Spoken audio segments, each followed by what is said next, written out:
After years of trying and failing in the city, Ryan Matthews finally came back to his small hometown. The city had promised success, but all he got were rejection emails, unpaid bills, and a broken laptop. He was a writer, at least he used to be. Now, he felt more like a ghost drifting between coffee shops, hoping inspiration would strike. His last option was to return home, where everything had once made sense. It was a quiet Monday afternoon when Ryan stepped off the bus, carrying just a duffel bag and a notebook. The air smelled of pine trees and something sweet, maybe cinnamon. As he walked past the old library and the park where he once played soccer, he felt memories pulling at him like whispers. He was tired, and the only place that called to him was the cafe near the corner of Maple Street. The same cafe where he used to study for exams. The same place he spent hours with Lily Carter, his high school sweetheart, the girl he never quite got over. Back then, she loved books almost as much as she loved iced coffee. The last time they saw each other was the night before he left for the city. They had made promises, but time, distance, and silence had erased all of that. Pushing open the cafe door, Ryan was hit by a wave of warmth and the smell of coffee beans. Everything looked newer, more stylish, but the cozy feeling was still there. The bell above the door jingled, and a soft voice called out, "Be right with you." Then she turned. Lily. She hadn't changed much. Her hair was a bit shorter, her smile softer, but her eyes, those deep brown eyes, still had the spark he remembered. "Ryan," she said, eyes wide. "Lily?" he replied, stunned. It felt like a movie scene, too perfect to be real. They both laughed nervously. "I didn't know you were back," she said, wiping her hands on her apron. "Just got in. This place, it's yours now." "Yeah," she smiled. "I bought it 2 years ago after Mrs. Dean retired." They sat down to talk. The conversation started with small things, how their parents were, how the town had changed, but soon drifted into deeper waters. Ryan told her about his writing struggles. She listened, carefully, like she always used to. But just as he was about to leave, something strange happened. Lily pulled out a small leather notebook from under the counter. "I found this while cleaning out the attic upstairs. It has your name on it." Ryan took it slowly. It looked old, but not familiar. As he opened the cover, his heart skipped. Inside were pages and pages of stories. Stories he never wrote. His hands trembled. This isn't mine." Lily frowned. "Are you sure? Because the name on the last page says Ryan Matthews, 2005. But Ryan hadn't even started writing until 2008. A cold chill crept down his spine. Ryan stared at the notebook like it was cursed. The handwriting was his. At least it looked like his, but the stories inside weren't familiar at all. They were well written, full of strange details and characters he'd never imagined. One story was about a woman who could speak to ghosts. Another was about a boy who disappeared into a mirror. The last story ended with a line that made Ryan's heart race. "The cafe door hides more than just coffee and smiles." He looked up at Lily, confused. "Where exactly did you find this?" "In the attic," she said, pointing to the ceiling. "There's a small room up there. Mrs. Dean never let anyone go inside. She always said it was locked for a reason." Ryan swallowed. "Have you been up there?" Lily shook her head. "Not yet. I've been meaning to clean it out, but I always get a weird feeling when I go near the door, like something's watching me." They both laughed nervously, but the air had shifted. Ryan closed the notebook and stood up. "Can we check it now?" Lily hesitated. "It's probably just a dusty old room." "Still," Ryan said, gripping the notebook tighter, "I need to see it." They climbed the narrow staircase to the second floor, past rows of shelves and storage boxes. At the end of the hall was a wooden door, painted green and cracked with age. Lily pulled out a small key from her necklace. "You had the key this whole time?" Ryan asked, surprised. "I found it in the cash register drawer when I bought the place. I didn't even know what it was for until now." The key clicked in the lock.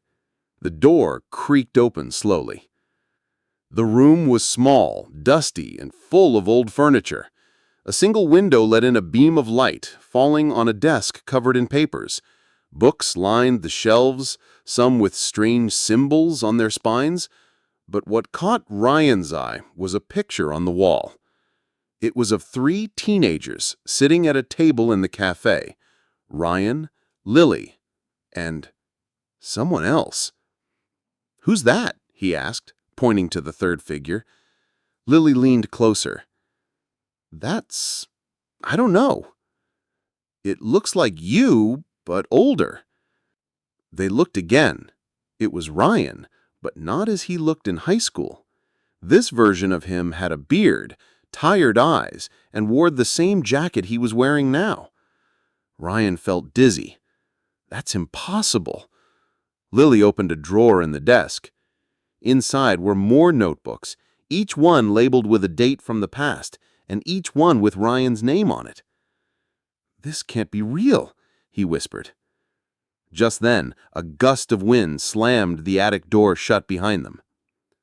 The light flickered, the floor creaked beneath them, and the notebooks began to hum. The humming grew louder. It wasn't coming from just one notebook. It was coming from all of them. The desk vibrated slightly, as if something underneath it was alive. Ryan backed away, clutching the notebook Lily had given him earlier. Lily whispered, "What's happening?" Ryan didn't know, but he felt drawn to one particular book, the one with today's date written on it, July 22, 2025. His hands moved on their own as he opened it. Inside were pages describing everything that had happened since he walked into the cafe. Every word, every conversation, even what he was thinking. The last line on the page read, Ryan turned the page, and then he froze. He didn't dare flip the page. "Lily," he said, "this book is writing my life in real time." Her face turned pale. "That's not possible." "Nothing about this is normal," he replied. "That picture on the wall, it shows me now, but taken years ago. And these notebooks, they're like windows into different timelines."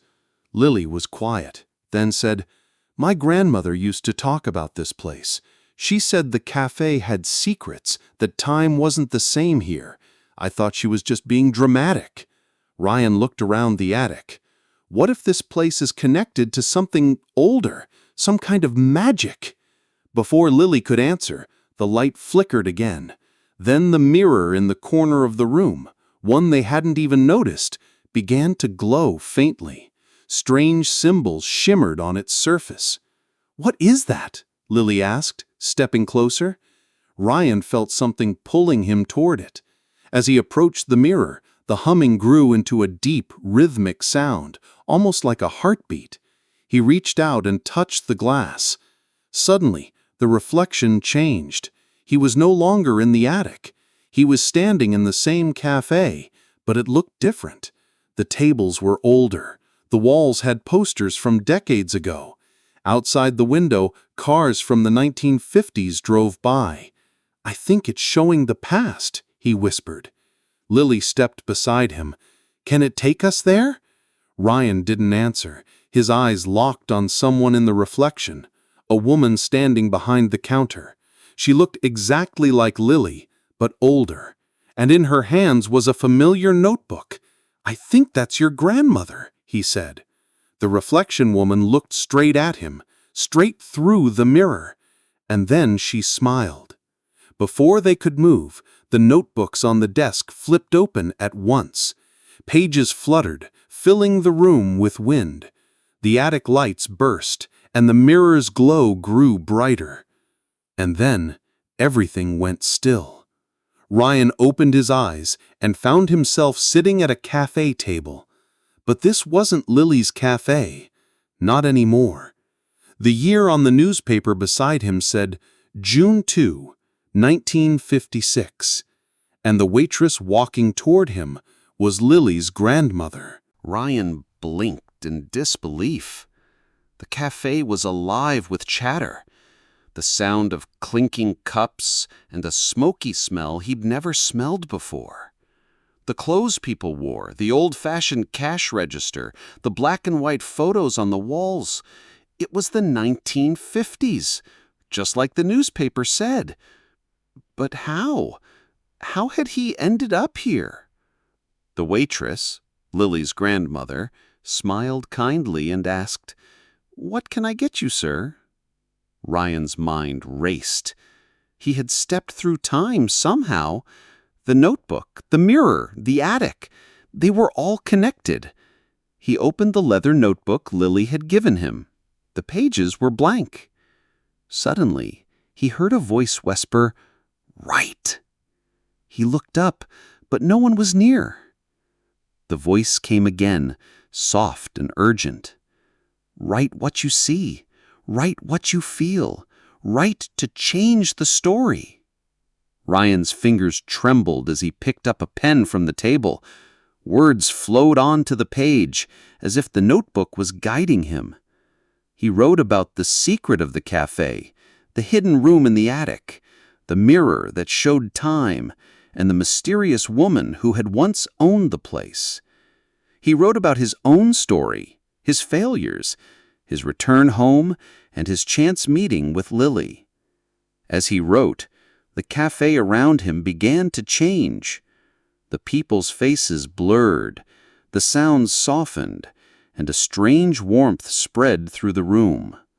Suddenly, the door to the cafe opened and Lily appeared, just as she looked now, not the young waitress of the past. She smiled, holding out her hand. "Welcome back, Ryan." He took her hand, feeling a strange energy pass between them. The notebook in his lap began to glow softly. The pages filled with new stories, stories about hope, love, and second chances. They walked together to the attic of the cafe, now filled with light and warmth. The dusty old room was gone. In its place was a bright space, full of books and memories. Ryan realized the cafe was more than just a place for coffee. It was a bridge between past and present, between dreams and reality. Lily turned to him. "The stories we write can change the world, sometimes even time itself." Ryan smiled, feeling a new sense of purpose. He wasn't just a struggling writer anymore. He was part of something bigger, a story that connected generations. As they looked out the cafe window, the sun was setting, painting the sky with gold and pink. Ryan opened the notebook one last time. On the final page was a message written in his own hand. "The past and future are not separate. They live in the stories we tell today." And with that, Ryan knew his new story was just beginning.